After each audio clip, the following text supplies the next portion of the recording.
Yeah, like a lot of programs, it would just like, okay, well, we start over from scratch, right? But that's where, Houdini is useful, because if the modeling department would change the shape of the wall, our effect would still be valid, right? And we wouldn't have to spend another day to redo it. We could just go with it, right? Or if the animation, the character moves his wrist a little bit, oh god, I have to redo my animation. No, you don't. It's the same, okay?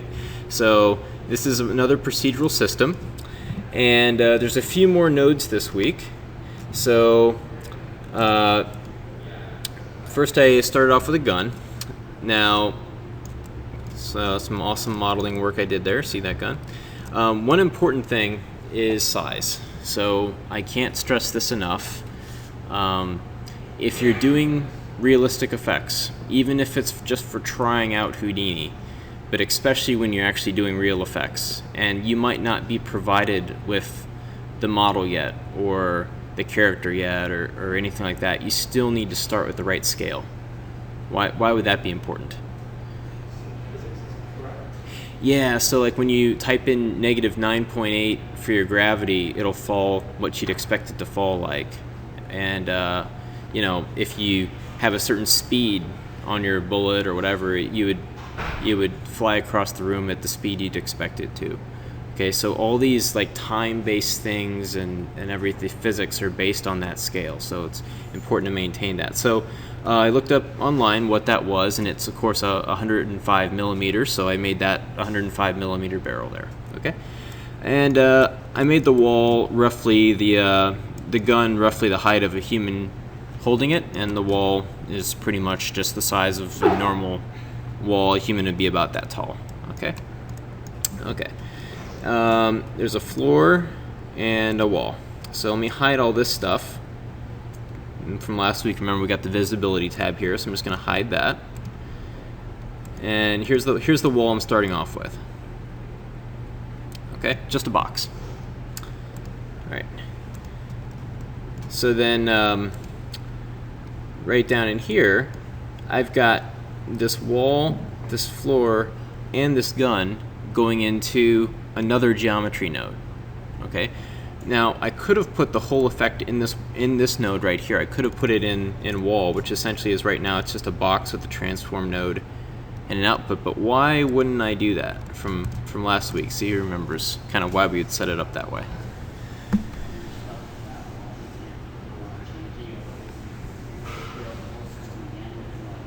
Yeah. I mean, it wouldn't be the end of the world. Like, you can copy and paste stuff, Control C, and, maybe you could make a new node. Control V, oops, if that, is caps lock still on? Nope. Should work. Control C. Control V. There we go. So you can copy and paste between nodes and stuff. Houdini's really good at that, even between scenes, which is really useful. You just have one scene open, another scene open, copy and paste, you're done. Okay. But it's just not a good workflow. Having everything kind of bound to the assets you're importing and exporting, it's not very clean. So here we're keeping all of our actual assets that could change separate. Okay, so that's our starting point, is these guys, and then they're all going into here. I called it shot system. See what's going on in there. So first I'm merging in the gun. Okay, I'm deleting that end little part of the gun here, okay, with a delete node. I'll show you guys how to do this. I'm just giving you an overview of what we're going to work on first. Okay, and then I'm making sure the normals are pointing out this way with the facet. Okay, next merging in the wall and merging in the floor. And we're going to go into our first particle system. Alright, now I just went inside of that particle system. So particles, last week we worked explicitly with geometry. Okay, so everything we were doing was what was called SOPs. SOPS. Anyone remember last week from what that stood for? Yeah, surface operators, right?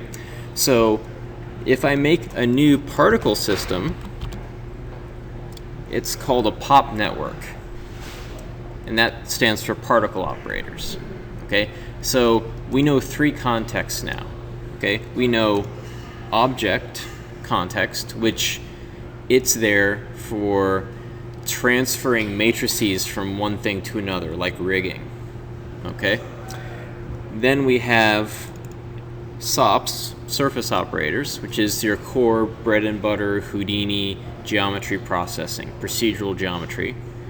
And now we have POPs, particle operators, which they don't have any polygons or anything like that present in them.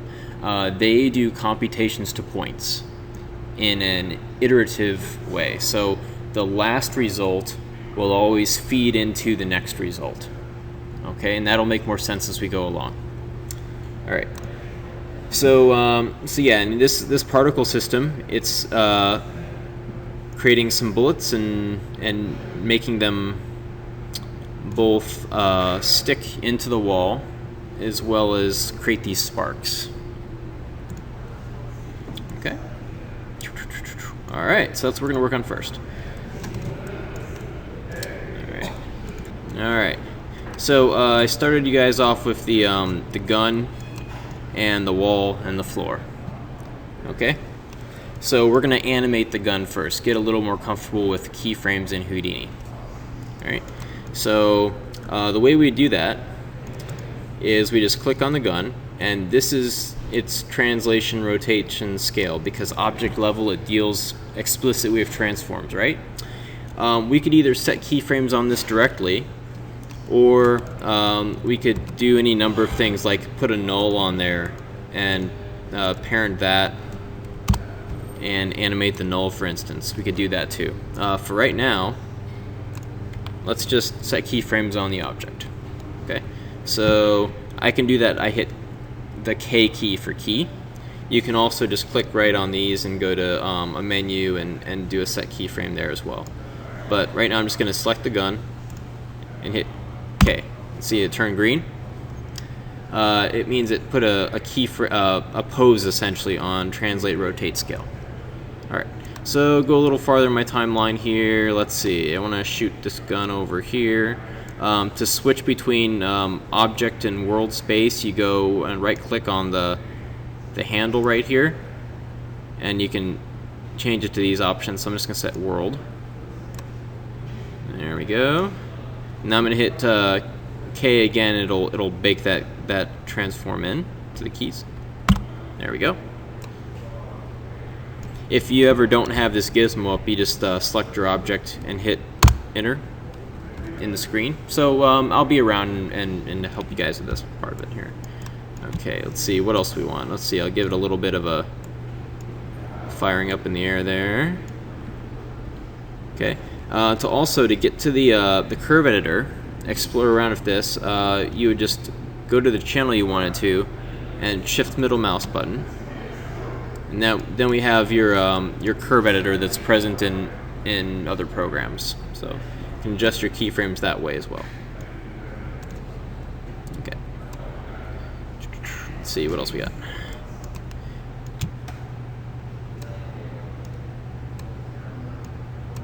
Okay, so there's my awesome animation here.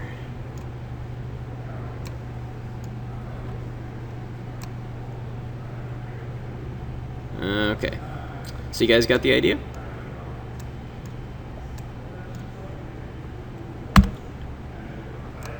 Alright, so let's open up that scene and animate our gun.